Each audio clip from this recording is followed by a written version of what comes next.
L'enseignement préscolaire en vigueur depuis quelques années devait, selon la promesse du département de l'Éducation nationale, être généralisé à tous les établissements du primaire, mais la réalité est tout autre. De nombreuses écoles souffrent d'un manque en places pédagogiques, ce qui contraint beaucoup de parents d'élèves à placer leurs enfants dans des écoles coraniques où des dérives peuvent avoir lieu en l'absence d'un programme national unifié d'enseignement. De ce fait, il faudrait qu'un recensement doit se faire selon la note du ministère de l'Éducation nationale, en collaboration avec la direction des affaires religieuses des wilayas, qui ont la charge de contrôler les mosquées. Le ministère de l'Éducation avec le ministère des Affaires religieuses sont en train, ensemble, d'élaborer un cahier des charges pour que cette école, ou certaines, il y en a qui peut-être ne le voudront pas, mais certaines pourront être des écoles coraniques considérées comme étant préscolaires, avec le programme de cette école ou de ces classes préparatoires. Ça ne veut pas dire qu'il ne faut pas y faire ce que fait aujourd'hui l'école coranique.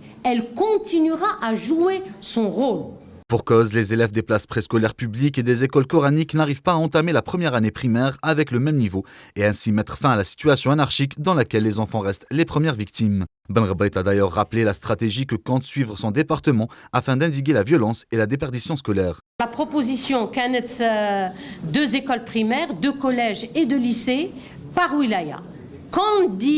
Candidat pour être membre donc de ce réseau des écoles associées. Quelques perturbations, mais très faibles.